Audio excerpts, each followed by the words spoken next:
서고등학교 24회 신우회 4월 일정기 예배를 고 김기선 장로 1주년 추모 예배로 드리기로 하겠습니다. 다 같이 묵상 기도 드림으로써 예배 시작하겠습니다.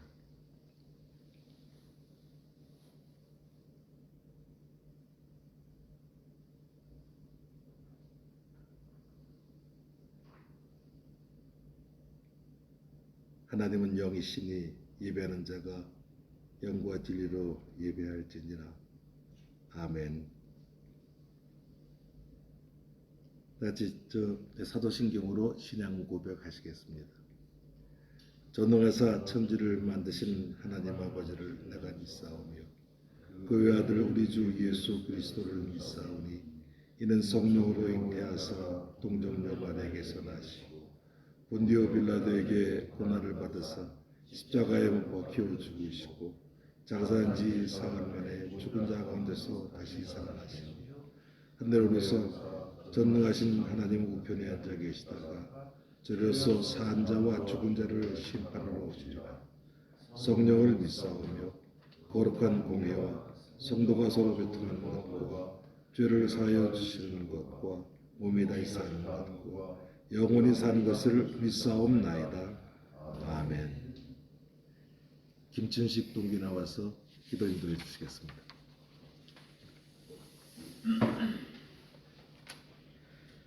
다 같이 기도드리겠습니다. 사랑의 하나님 감사합니다. 4월 둘째 주 화요일을 맞이하여 신우회 예배를 드릴 수 있도록 허락하여 주신 은혜에 감사를 드립니다. 특별히 오늘은 고 김기선 장로의 추모 예배를 겸하여 같이 모이고 있습니다. 우리가 어느 곳에 있든지 간에 주님께서 함께하여 주시고 우리를 바른 길로 인도하여 주시기만을 간절히 빌고 원하옵나이다. 우리가 항상 주님의 사랑을 기억하고 십자가에 못 박혀 흘리신 보혈의 피로 말미암아 우리가 구원을 받고 주님께 다시 하나님의 아들딸이 될 수 있도록 해주신 은혜를 항상 기억하며 주님께 영광 돌리며 살아가는 우리들이 다 될 수 있도록 해주시옵기만을 간절히 빌고 원하옵나이다. 코로나19로 인하여 우리가 다 같이 모여서 함께 예배를 드리지 못하고 온라인으로 동영상을 통해서 예배를 드리고 있습니다. 우리가 어떠한 곳에서 어떠한 형태로 예배를 드리든지 간에 주님께 온전한 산재단을 쌓고 예배 드릴 수 있도록 은혜 내려주시고 인도해 주시기 때문에 간절히 빌고 원하옵나이다. 대면 예배를 못 드린다고 하더라도 온라인으로 하는 관계로 전 세계 방방 곳곳에 있는 우리 동기 신우회 회원들이 다 같이 예배 드릴 수 있게 된 것을 감사드립니다. 코로나19의 악몽을 빨리 이겨낼 수 있도록 해주시고 우리가 다 같이 모여서 주님께 영광 돌리며 예배 드릴 수 있는 신우회 예배로 모일 수 있는 날이 하루속히 올 수 있도록 축복하여 주시고 힘주시기만을 간절히 빌고 원하옵나이다. 또 북한에는 주님의 말씀이 전해지지 않고 어려움을 겪는 우리 동포들이 있습니다. 그들에게도 복음의 역사가 내릴 수 있도록 힘주시고 우리가 선교의 사명을 끝까지 지켜나갈 수 있도록 축복해 주실 때문에 간절히 빌고 원하옵나이다. 우리가 항상 주님의 말씀을 기억하며 주님의 말씀대로 살아가고자 노력하는 우리들이 다 될 수 있도록 축복해 주시고 오늘 말씀을 전하여 주실 김문일 목사님에게도 함께해 주셔서 우리가 주님의 말씀을 듣고 성령의 역사를 받을 수 있는 이 시간이 될 수 있도록 축복해 주실 때문에 간절히 빌고 원하옵나이다. 이 말씀 우리 주 예수 그리스도의 이름으로 감사 기도드립니다. 아멘.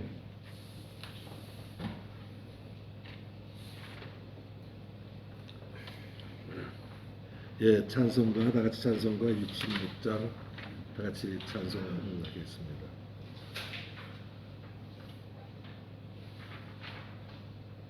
다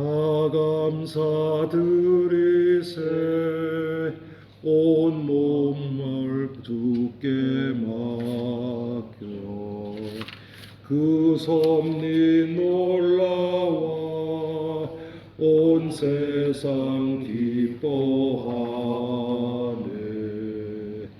예쁘도 주신 복 한없는 그 사랑 선물로 주시네. 이제와 영원히 사랑의 하나님 언제나 함께 계셔. 기쁨과 평화에 복 내려 주옵소서. 몸과 만명들 배 은혜로 지키사 이 세상 악에서 구하여 주소서. 감사와 찬송을 다 주께 드리오라.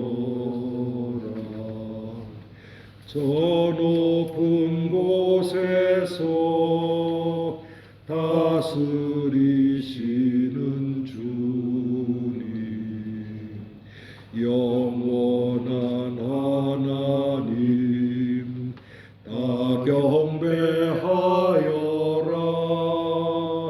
전에도 이제도 장래도 영원히. 아멘.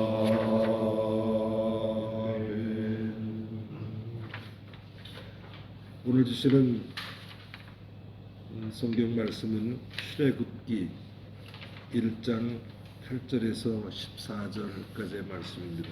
출애굽기 1장 8절에서 14절까지의 말씀입니다. 제가 봉독하겠습니다.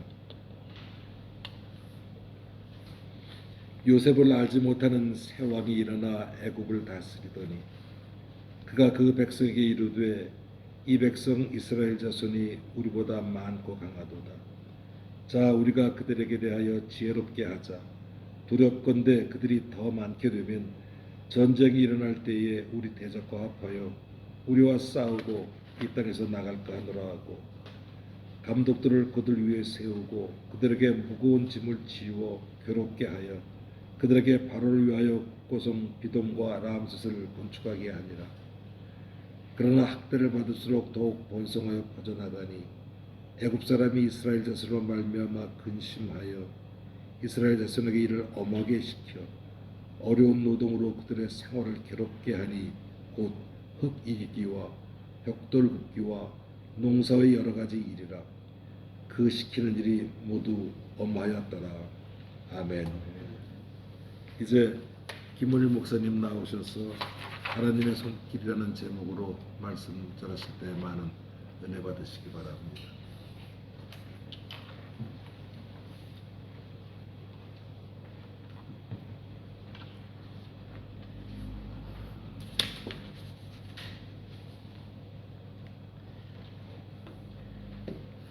동기 여러분 안녕하세요. 영상 설교하는 것은 처음이라 새로운 경험이네요. 3일 전인 4월 10일이 김기선 동기의 일주기라서 기선 동기의 이야기도 해달라는 회장님의 말씀이 있었기에 친구 기선이의 이야기를 먼저 하겠습니다. 김기선 동기는 기자로서 오랫동안 일을 했습니다. 서울신문, 일간스포츠, 스포츠조선 그리고 문화일보에서 근무했는데 저 개인적으로는 기선이가 문화일보에 있을 때 신문사의 여기저기를 보여주면서 신문사가 돌아가는 그 과정을 설명해 주었던 생각이 납니다. 기선이는 원래 교회는 안 다녔었는데 기자 생활 중에 그 결핵성 늑막염에 걸렸습니다. 그래서 큰 고생을 한 적이 있습니다. 바람처럼 자유롭게 돌아다니던 그에게는 이번 생활이 큰 쇼크였겠죠. 내 마음대로 되지 않는다는 것이 있음을 그때 알았겠고, 육신이 죽으면 그걸로 나는 끝인가? 라는 생각을 하게 됐겠죠. 그 이후에 기선이는 교회에 다니기 시작했는데, 하나님의 인도하심과 기선 부인의 기도 덕분에 기선이는 예수님을 만나게 됐고, 그 즐기던 담배도 끊었습니다. 늦지막히 신학교 다니고 지금은 안산에서 목회를 잘 하고 있는 양형곤 동기는 그때를 회상하면서 이렇게 말하더라고요. 아, 나 그때 정말 힘들어 죽을 뻔했어. 기선이 자식 만나기만 하면 교회 다녀라, 담배 끊어라, 맨날 잔소리하는 통에 너무 힘들었어 라고 이야기하더라고요. 기선 장로는 문화일보에서 사내 신회를 이끌었고, 또 우리 동기 신회의 회장직을 맡아 동기들을 위해서 열심히 봉사했습니다. 그리고 기자 생활 은퇴 후에는 헤비타트 일을 했습니다. 집 없는 사람에게 집을 만들어주는 봉사죠. 기선 장로 덕분에 많은 동기가 헤비타트에서 봉사할 수 있었고, 또한 그가 헤비타트 국장으로 있을 때 많은 대학생들을 이끌고 아프리카에 가서 집 없는 사람들을 위해서 집을 지어주는 귀한 일도 하였습니다. 사실 헤비타트는 30대가 주로 일을 합니다. 쉬운 일이 아니기 때문이죠.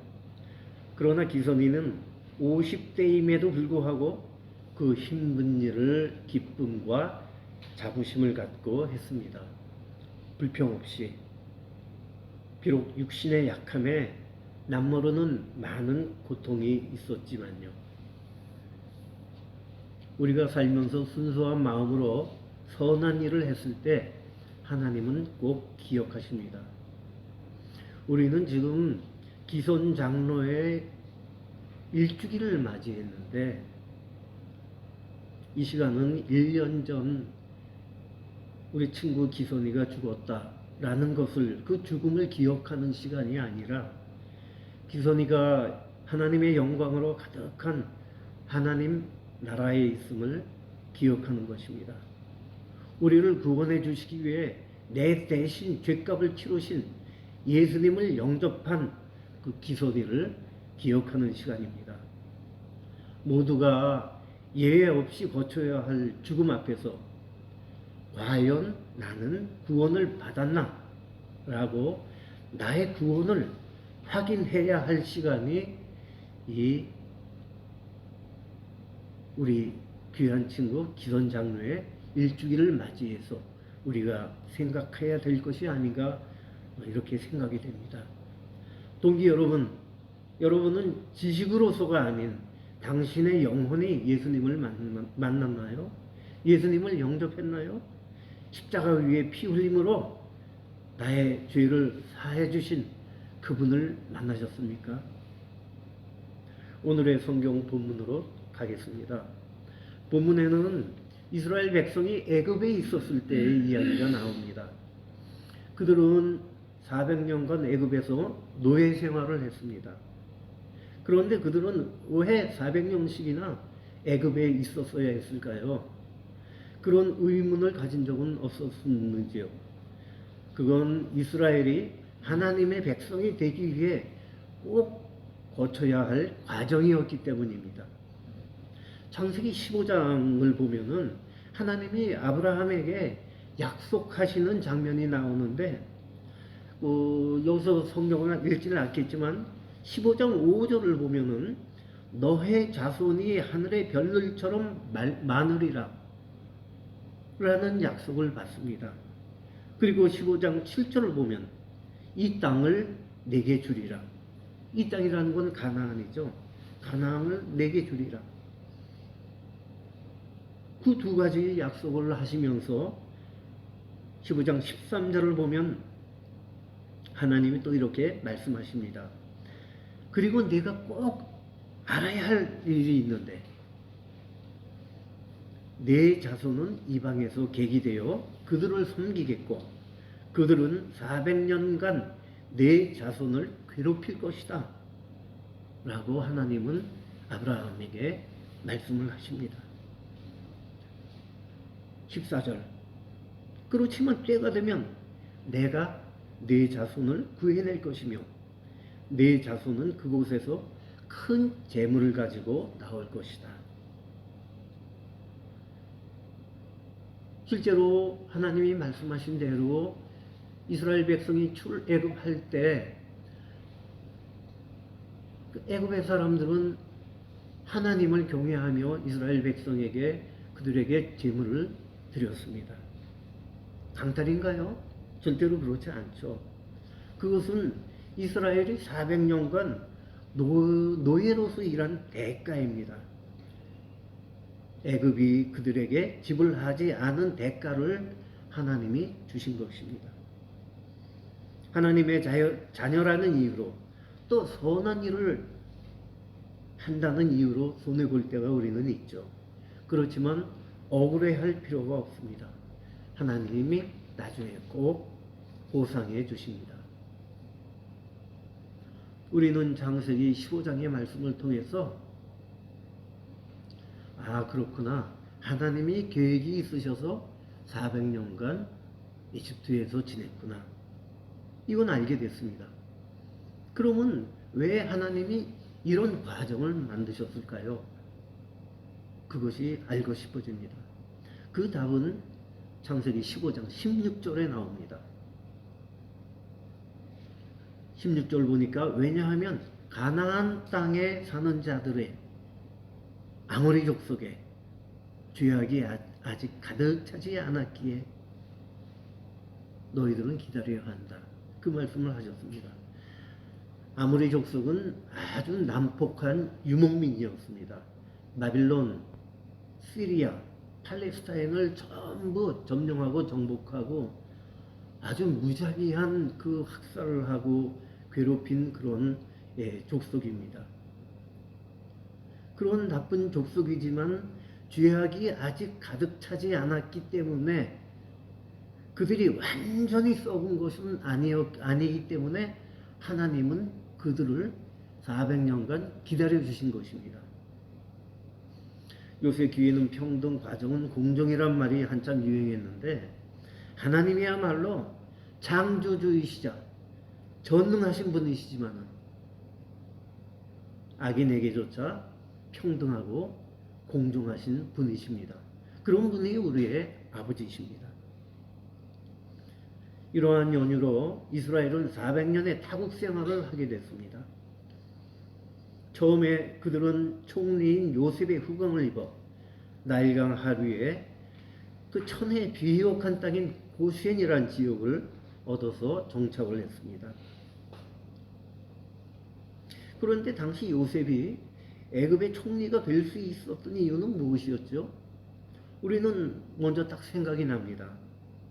바로의 꿈꿈을 해몽해 준 것, 살찐 암소 7마리, 또 삐쩍 마르고 흉한 7마리의 암소의 꿈. 이를 풀었기 때문에 요셉은 이집트의 2인자가 될 수 있었습니다.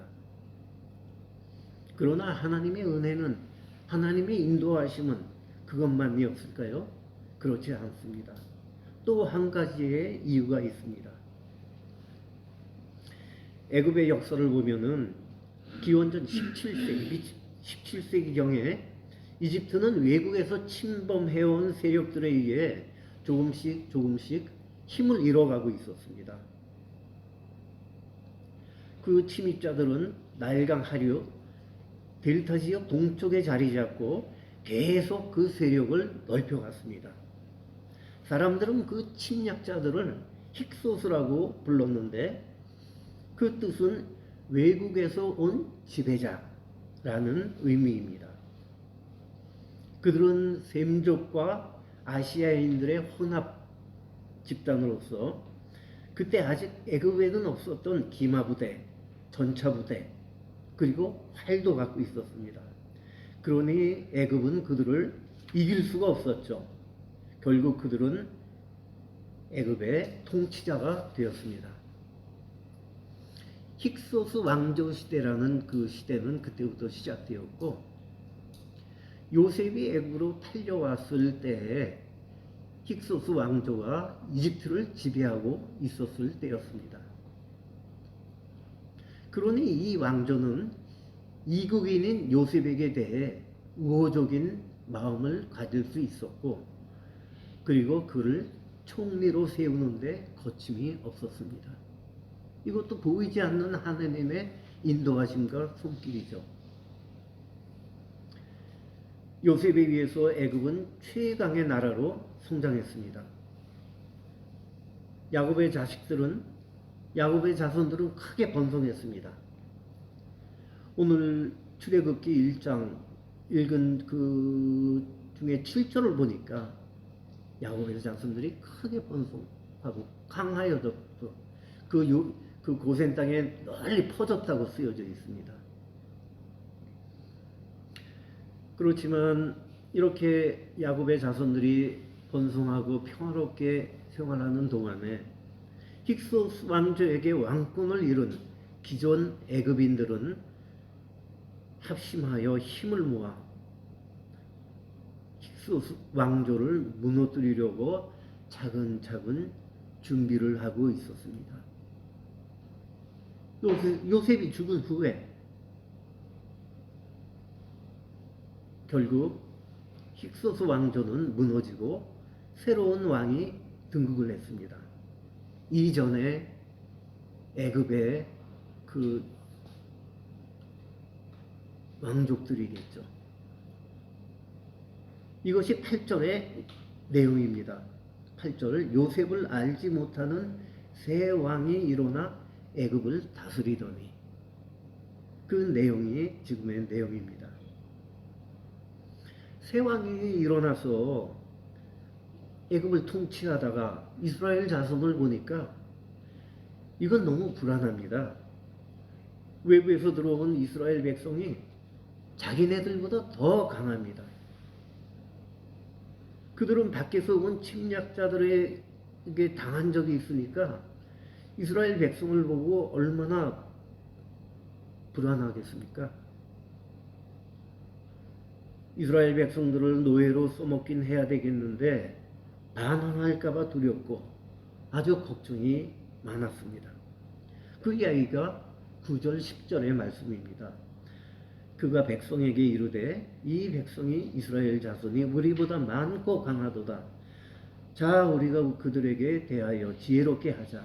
두렵건대 그들이 더 많게 되면 전쟁이 일어날 때에 우리 대적과 합하여 우리와 싸우고 이 땅에서 나갈까 하노라 하고.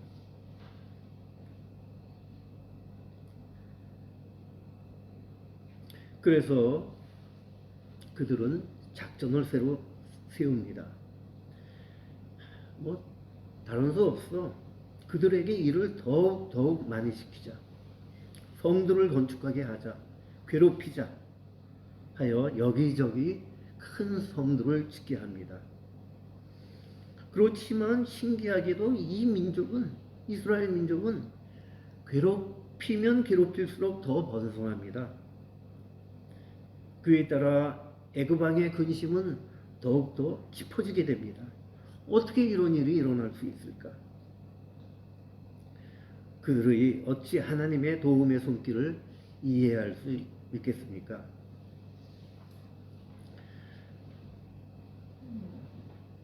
그래서 그들은 다시 또 생각합니다. 야, 지금보다 더 빡세게 일을 시키자. 벽돌도 그들 만들게 하고 농사도 짓게 하고 다 하자. 그 이야기가 12절, 13절, 14절 이야기죠. 12, 13, 14.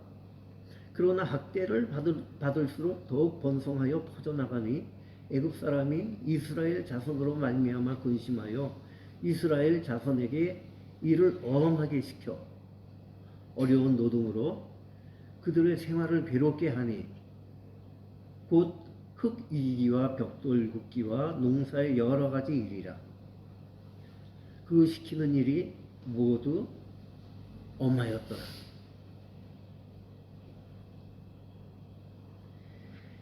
그때 엄청난 공사가 이루어졌고 이집트의 그 피라밋이 그렇게 많지만은 많은 대부분의 피라밋이 그 시대에 그 시기에 건축되어진 것입니다.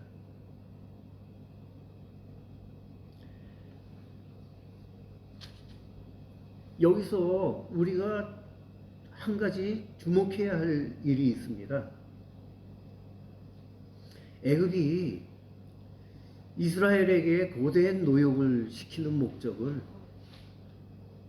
결코 노동력을 착취하려는 의도가 아니라는 것.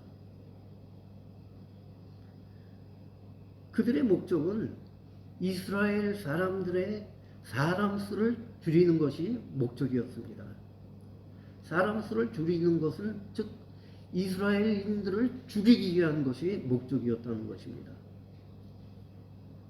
사탄이 이 세상 권세자가 우리를 바쁘고 힘들게 해서 내가 어디로 가야 할지를 모르게 하고 일 외에는 생각이 없는 자로 만들고 내 영혼에 대한 관심조차 갖지 못하게 하는 것은 노동력 착취를 위해서가 아니라 우리를 죽이기 위해서입니다. 즉 하나님과 나와의 관계를 단절시키기 위해서입니다. 결국 애굽 왕의 두려움은 더욱 커지고 급기야는 그들을 직접적으로 죽이려 합니다. 아이가 태어나려 할 때 죽여라. 본문에 없지만 15절 16절에 그 말씀이 쓰여져 있습니다. 애굽 왕이 히브리 산파 시브라라 하는 사람과 부하라 하는 사람에게 말하여 이르되 너희는 히브리 여인을 위하여 해산을 도울 때 그 자리를 살펴서 아들이거든 그를 죽이고 딸이거든 살려두라. 여기서 그 목적이 그대로 나오지 않습니까? 이스라엘 사람들을 죽이겠다는 것, 하나님의 백성을 죽이는 게 목적이라는 것. 우리는 이 16절을 보고 우리는 알 수 있습니다. 그러나 산파는 잔인한 왕의 명령에 따르기보다는 하나님의 편에 서게 됩니다. 17절. 그러나 산파들이 하나님을 두려워하여 애굽 왕의 명령을 어기고 남자 아이들을 살린지라. 당연히 하나님은 산파들의 자손을 크게 축복하십니다. 그것이 20절, 21절 말씀입니다. 하나님이 그 산파들에게 은혜를 베푸시니 그 백성은 번성하고 매우 강해집니다.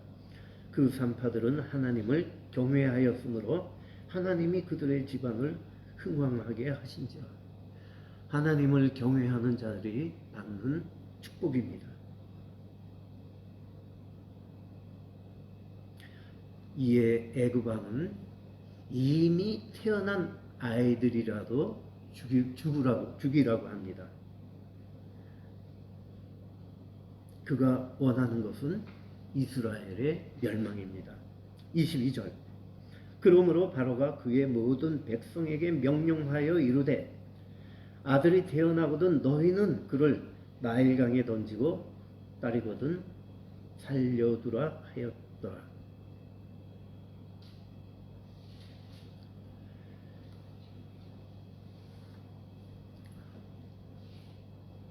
우리 친구 기선이는 이 거칠고 험한 세상의 유혹, 불신앙 모두 제치고 하나님 나라에 갈 때까지 그 신앙을 지켰습니다. 이 세상에 중요한 것들이 많고 귀한 것들도 많습니다. 그렇지만 우리들에게 무엇이 가장 중요하겠습니까? 우리가 사는 80년, 100년의 이 세상은 우리는 나그네 길입니다. 우리는 누구든지 한번 죽음을 거치게 되고 그리고 우리는 하나님 앞에서 그 영혼은 심판을 받습니다.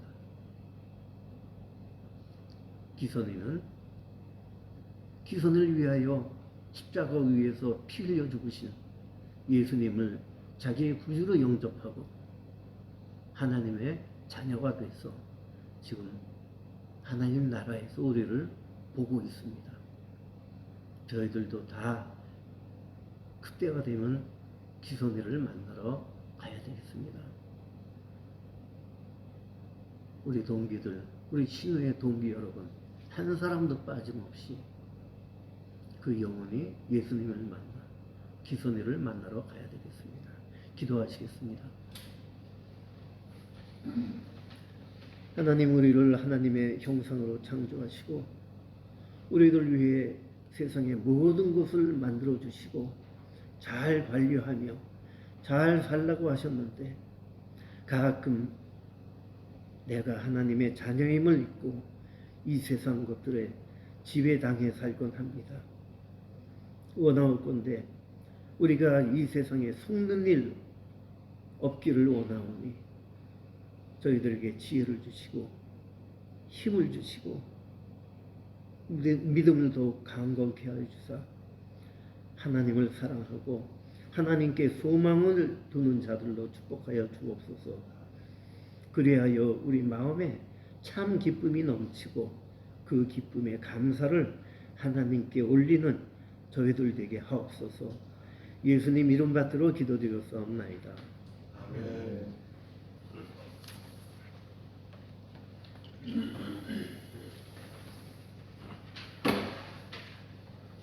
말씀 감사합니다.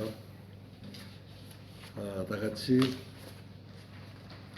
찬송 90장 함께 찬송하시겠습니다. 주 예수 내가 알기 전 나 먼저 사랑했네. 그 크신 사랑 나타나 내 영혼 거듭났네. 주 내 맘에 늘 계시고 나 주의 안에 있어 저 포도비유 같으니 참 좋은 나의 친구. 내 친구 되신 예수님 날 구원하시려고 그 귀한 몸을 버리사 내 죄를 대속했네. 나 주님을 늘 믿으며 그 손을 의지하고 내 몸과 마음을 바쳐서 끝까지 충성하리. 내 진실하신 친구여 그 은혜 내려주사 날 항상 보호하시고 내 방패 되옵소서. 그 풍성한 참 사랑을 네 능히 끊을 소냐. 날 구원하신 예수는 참 좋은 나의 친구. 아멘. 이제 김문일 목사님 나오셔서 축도해 주시고 또 다음에 회장님 인사말 순서로 하겠습니다.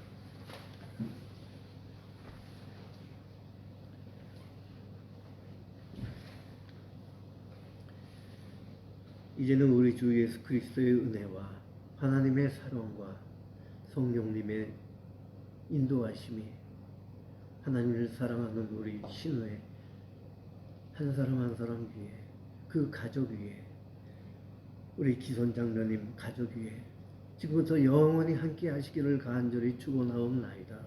아멘.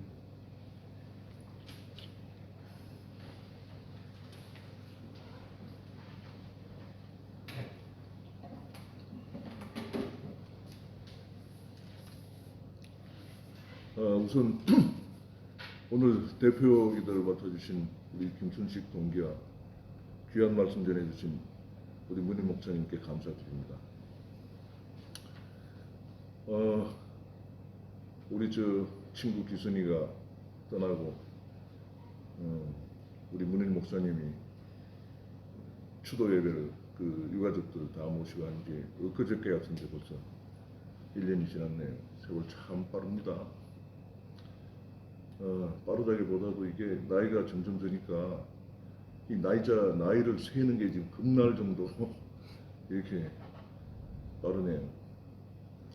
그리고 우리 기순이 항상 그렇게 이빨 유난히 큰 그 이빨 다 드러내고 환하게 숨진 물가로 웃는 모습이 우리 모두 다 그리워하는데 이제는 또 저기 하늘나라에 가 있으니까 지금 하늘나라에서 기순이가 우리에게 던져주는 메시지가 뭘까 또 한편 생각해 보게 됩니다.